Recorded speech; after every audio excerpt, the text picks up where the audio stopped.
The sun beat down hard on the port city of Joppa. It shimmered on rooftops and bleached the sandstone walls to gold. Traders shouted from market stalls. The air reeked of sweat, brine, and animal dung. But for one man moving briskly through the noise, there was only one thing that mattered: getting away, fast. His name was Jonah, son of Amittai, a Hebrew prophet of the Most High God, and he was on the run, not from an earthly king, not from some old grudge or blood feud. Jonah was fleeing from God himself. He had been called, not to Israel, where he was known and respected, not even to Jerusalem, where prophets sometimes had audiences with kings. Jonah had been told to go to Nineveh, capital of the Assyrian Empire, the bloodthirsty enemy of his people. The word from the Lord had been simple, terrifying, and non-negotiable. Arise, go to Nineveh, that great city, and cry out against it, for their wickedness has come up before me. It was the kind of assignment that turned a man's stomach. Nineveh was no ordinary city. It was the empire's crown jewel, fortified with walls 100 feet high, filled with palaces, temples, and armies of chariot-riding killers.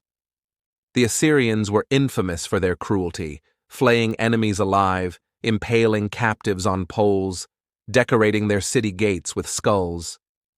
To call them evil was to understate the horror.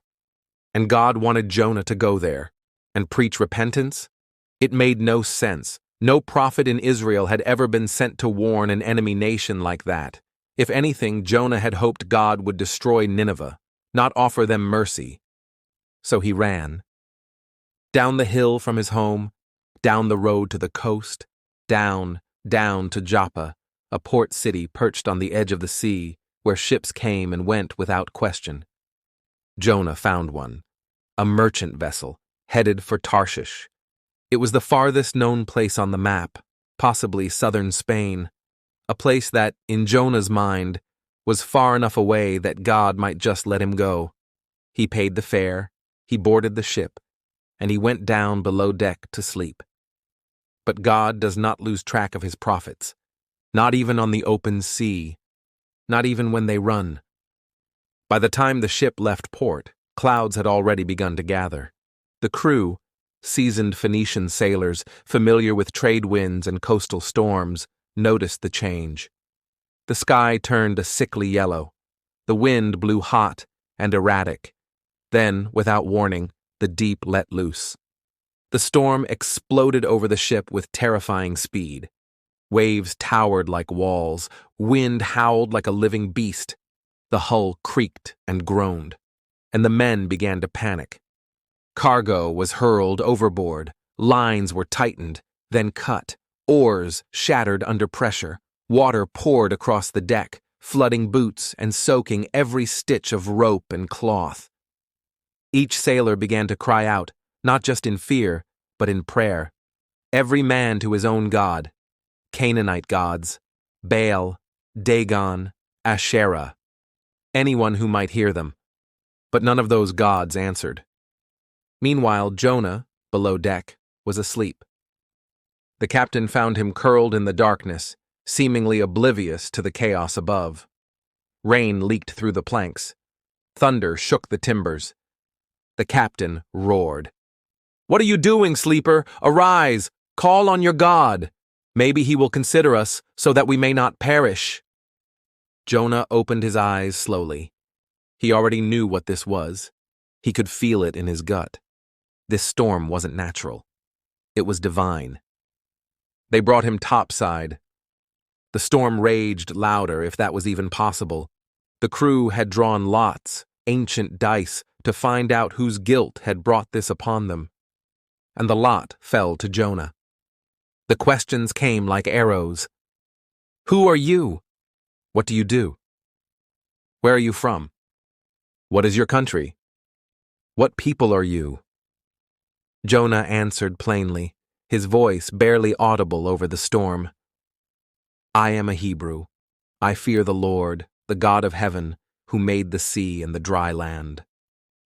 And with that, the fear on the sailors' faces turned to horror. because now they understood something terrible. This was not the wrath of some petty maritime god. This was the judgment of the God who made the sea. Jonah confessed. He told them everything. How he had fled from God, how he had disobeyed the call, how he had tried to outrun the Almighty. And then he said something that stunned them. "Pick me up and throw me into the sea. Then the sea will be calm for you. For I know that this great tempest is because of me." The men hesitated. They didn't want blood on their hands. They rowed hard, trying to reach land, but the sea grew even more violent. Until, at last, with trembling hands and whispered prayers, they lifted Jonah over the railing. They pleaded with Jonah's God not to hold this against them, and then they let go. Jonah hit the water. The sea swallowed him, and in an instant the storm stopped. The winds died, the sea went still, and the sailors were terrified. They made sacrifices and vows to the Lord. But Jonah was gone. Or so they thought. Down beneath the surface, where the light fades and salt thickens and pressure builds, Jonah sank, deeper and deeper into the heart of the sea. His lungs screamed. Seaweed tangled around his neck. His eyes burned in the salt. And his thoughts? A mix of regret, panic, and something worse. The awareness that he had been cast out not just from the ship, but from the presence of God. He was drowning, and then something moved. Massive, dark, alive. And before he could scream or fight or flee, it swallowed him, whole. Jonah did not die. That, perhaps, is the most disturbing part of the story.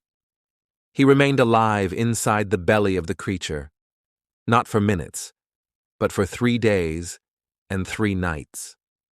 3 days in suffocating darkness, 3 nights in the steaming, acidic prison of a sea creature's gut. Was it a whale, a giant fish? The text is specific only in this. The Lord had prepared a great fish to swallow Jonah. Prepared, designed, as if God himself had fashioned this monster not to kill, but to preserve, to hold Jonah between life and death. In the belly of the beast, Jonah prayed, not like a man who expected rescue, but like one who had finally stopped running. From the depths, he poured out his heart. I cried out to the Lord because of my affliction. Out of the belly of Sheol I cried, and you heard my voice. He spoke of the waters surrounding him, of weeds wrapped around his head, of sinking to the roots of the mountains, of the earth closing behind him forever. But then, something shifted. He remembered the temple. He remembered the God who saves. And from the gut of the sea creature, Jonah declared, "Salvation is of the Lord." It was not just a cry of faith. It was a surrender. He had stopped resisting, stopped explaining, stopped controlling, and God heard him. Then the Lord spoke to the fish, and it vomited Jonah out onto dry land.